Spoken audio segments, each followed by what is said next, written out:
Hi, welcome back to the new technical one level, which is similar to an intermediate level in several institutions. This piece by Johann Anton Logy, the Aria, it's a very interesting piece and a very expressive one. You should work that piece first, trying to take all the information that the score has for you. And the very first information the score has is Aria. What's Aria? What's an aria? What's the difference that the piece should sound if the name were different? Let's say if it would be called Prelude 1. How different would that piece sound from Aria? Why not Google it? What's an aria?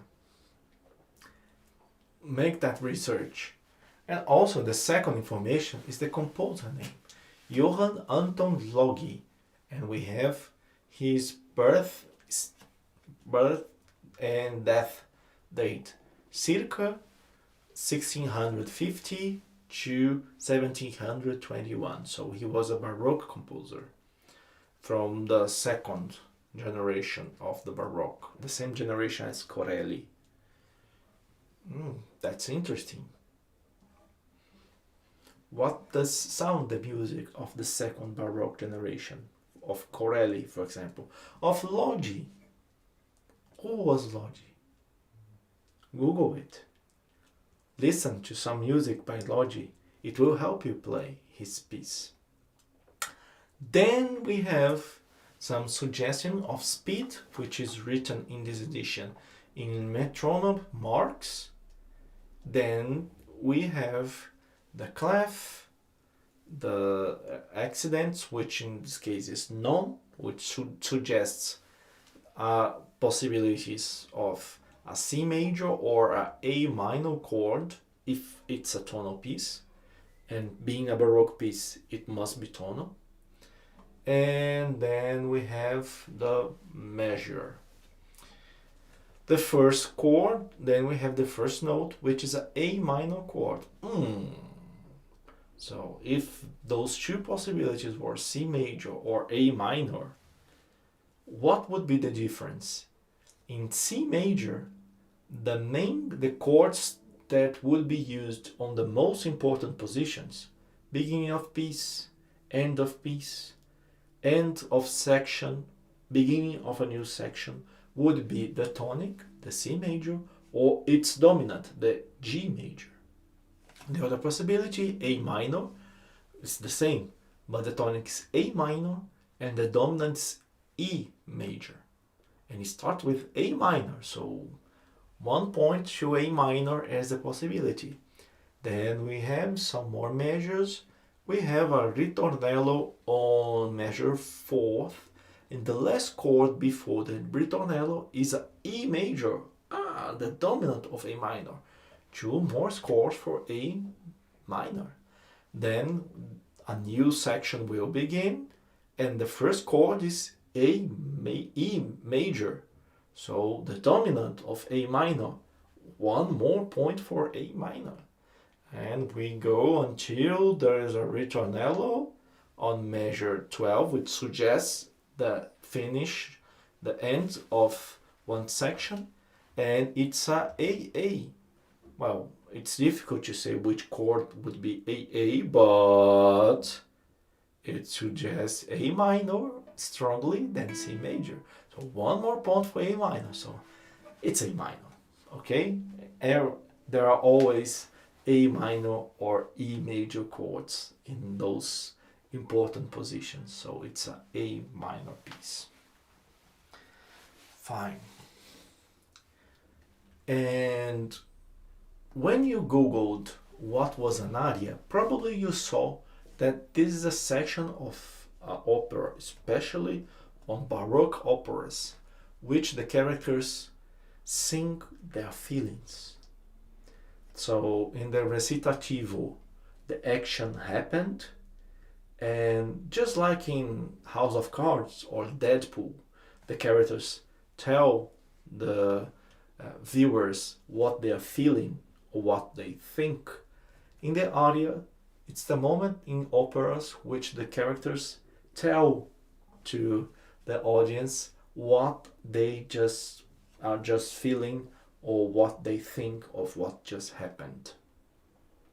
So it should be very emotional, very expressive. And if you take a look on the score very fast, you see that there is no sign of dynamics. There's no sign of logic. There's no sign of color change. There's no sign of articulation. So should it sound that boring and even from beginning to end? No, because the dynamics, especially that the dynamics is written. Yeah, not in your face with the words crescendo or FP, but through the harmony. In the tonal pieces, and the Baroque is the age which invented the tonal harmony. The tonic represents the relief. It should sound calmer, softer. The subdominant represents the moderate tension. It should sound stronger, mezzo forte. And the dominant represents the strong tension, the evil, the enemy. It should be played strong. So we begin with A minor, which is the tonic, then the subdominant relative, moderate tension, subdominant. It's subdominant relative.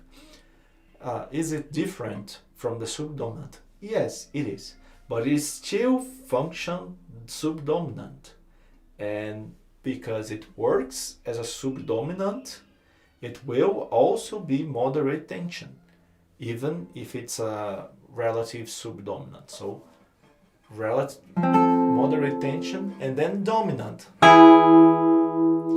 So we have the harmony says relief, moderate tension, strong tension. There's a crescendo written here. Not through the words crescendo, but the harmony is telling you that there is a crescendo going on. So, and this will happen throughout the piece. The harmony will tell you which is the dynamics. So let's look what is the chords, what's the harmony. We begin with A minor, the tonic, subdominant relative, dominant, tonic, softer, subdominant, then still subdominant, dominant. We begin with the dominant, tonic, subdominant, relative, subdominant, dominant of the tonic relative,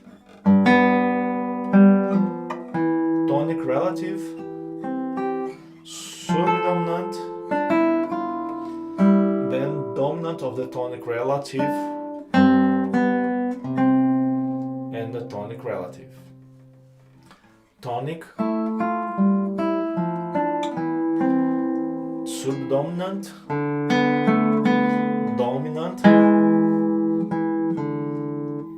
tonic, subdominant, dominant, tonic. Tonic once more, subdominant, dominant, tonic, subdominant, dominant. So you see throughout the structure of the phrases, it begins tonic, subdominant, dominant, tonic, subdominant, dominant, and the only exception is on measure 5, which is dominant, tonic, then subdominant, then dominant of the tonic relative, but it's a function dominant, okay? So it's pretty much all phrases in crescendo.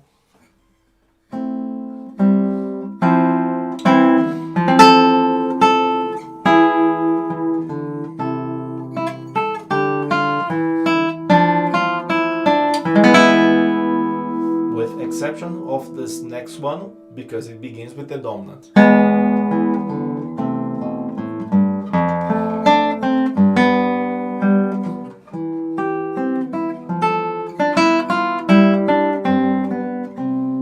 There was a wrong note. I missed a G on the first string and I played the open string wrongly, but you figure out what was I intended to show, which is the dynamic phrasing of the sentence was here. So it's pretty much that, and it's written but through the harmony. One of the characteristics of the Baroque, of this generation of the Baroque. Very few markings on the score, but the music was composed and written in a way which the harmony will show what you should do to play expressively. So, also one thing that you should bear in mind with that piece is that it has two melodies. Although one melody always is more interesting than the other one, there are two. There's a melody on the bass, on the beginning, for example.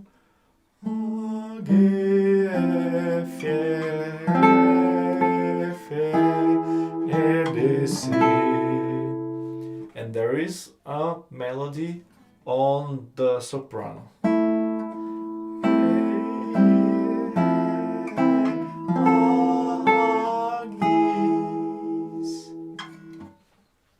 It's important for you. Well, my singing is horrible today, and I've recorded some more lessons today, so it's even worse than normal, sorry. But you should practice singing, especially with note names, the melodies, because that will create in your mind the mental image of each melody. And if it's there in your mind, you will play in a way which the audience will hear. There is no trick that I could say that you place your finger right there and a little bit under and so on, that for sure will allow this to happen. Because, truth be told, even if I give you all the tricks and you learn all of them, when you have to play in something as simple as shoe is not fitting your feet well, you will be distracted enough to forget the tricks.